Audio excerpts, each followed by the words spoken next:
नमस्कार, आप देख रहे हैं एम न्यूज 24x7। पेश है आज की सुर्खियां। टिकट के दावेदारों से मिले नीतीश, क्षेत्रीय प्रभारियों से लिया फीडबैक। जदयू के राष्ट्रीय अध्यक्ष व मुख्यमंत्री नीतीश कुमार पार्टी के क्षेत्रीय संगठन प्रभारियों से मिले, उनसे उनके इलाकों का हाल, जनता का मूड जाना। प्रभारियों को बताया कि कोरोना काल में जमीनी कार्यकर्ताओं और बूथ लेवल मैनेजमेंट की दरकार बहुत ज्यादा बढ़ गई है, लिहाजा इस मोर्चे पर कोई कमी न रहे। नीतीश सबसे बारी बारी से मिले, उनसे क्षेत्रों में चल रही सरकारी योजनाओं का हाल तथा इसके बारे में जनता का रिस्पांस जाना। साथ ही कोरोना और बाढ़ के दौरान सरकार के राहत कार्यों को अंजाम देने की स्थिति भी जानी। बात बिहार की शुरू करने वाले प्रशांत किशोर चुनावी सीन से हैं एकदम गायब।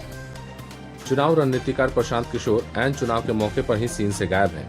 लगभग 6 महीने पहले प्रशांत किशोर ने सार्वजनिक ऐलान किया था कि वे बिहार को अगले 10 साल में देश के अग्रणी राज्य में ले जाने वाला प्लान लेकर आए हैं। इसके तहत अगले 100 दिनों तक प्रदेश के चप्पे चप्पे में मौजूद बिहार का विकास चाहने वालों को जोड़ेंगे। दावे के अनुरूप 100 दिन तो क्या, अपने ऐलान के 30 दिन बाद से ही प्रशांत का अता पता नहीं चल रहा है।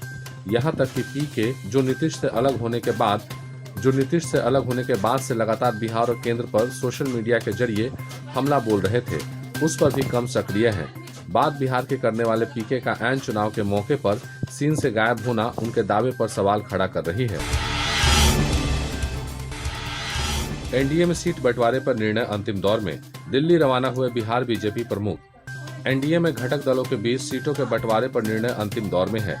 बिहार भाजपा के प्रदेश अध्यक्ष डॉक्टर संजय जायसवाल के रविवार की देर शाम दिल्ली रवाना होने के बाद यह भी संभावना जताई जा रही है कि एनडीए में सीटों के बंटवारे की घोषणा 30 सितंबर तक हो जाएगी। दिल्ली में ही भाजपा और लोजपा नेताओं के बीच सीट शेयरिंग के मुद्दे पर अहम बैठक होगी। पार्टी नेताओं के अनुसार दिल्ली में ही एनडीए का सीट शेयरिंग को लेकर औपचारिक ऐलान हो सकता है। सीटों की संख्या जब कभी भी घोषित होगी, जदयू और लोजपा के नेता भी अनिवार्य रूप से मौजूद रहेंगे। वहीं रालोसपा अध्यक्ष सह पूर्व केंद्रीय मंत्री उपेंद्र कुशवाहा की बात राजद संग नहीं बन रही। 2 दिन से वो भी दिल्ली में डेरा डाले हैं। उन्हें लेकर फिलहाल चर्चाओं का बाजार गर्म है। 21 वर्षों बाद बाढ़ बिजली घर की एक और यूनिट चालू, मिलेगी 396 मेगावाट। 21 वर्षों के बाद बाढ़ बिजली घर के स्टेज 1 की 660 मेगावाट की पहली यूनिट बनकर तैयार हो गई है। रविवार को सुबह 7:30 बजे इसे सफलतापूर्वक चालू किया गया।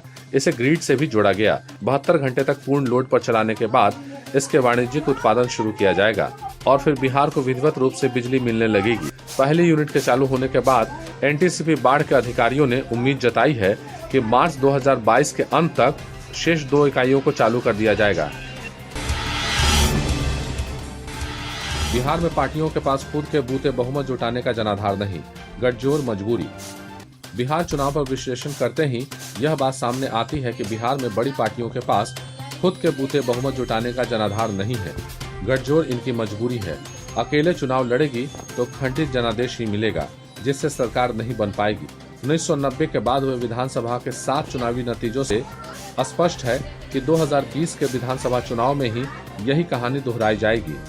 राज्य की राजनीति में सक्रिय 2 राष्ट्रीय दलों भाजपा व कांग्रेस और 2 क्षेत्रीय दलों राजद व जदयू में से कोई भी एक बीते 3 दशक में हुए चुनाव में एक बारी बहुमत का आंकड़ा नहीं छू सका है। लोकप्रिय मुख्यमंत्री होने के बावजूद नीतीश कुमार और उनकी पार्टी का कुछ जिलों में ही व्यापक जनाधार है।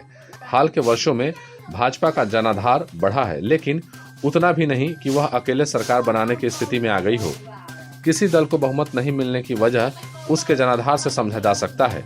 जदयू और राजद की लोकप्रियता मूलतः कुर्मी और यादव मुस्लिम में है, तो लोजपा और हम का मूलाधार दलित है, जबकि भाजपा और कांग्रेस स्वर्ण मतदाता समूह से मूल ऊर्जा सोखती है।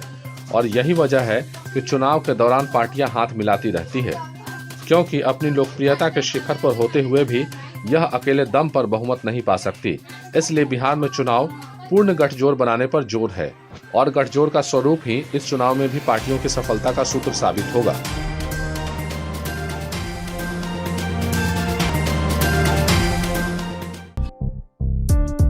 काम हो वैन से प्रचार का या फिर बैनर पोस्टर का, हो डिजिटल मार्केटिंग, यूट्यूब, फेसबुक या एसएमएस का, ऑडियो डबिंग हो या फिर काम चुनाव प्रचार का, वर्चुअल मीटिंग के साथ ही है यहाँ समाधान हर एक समस्या का।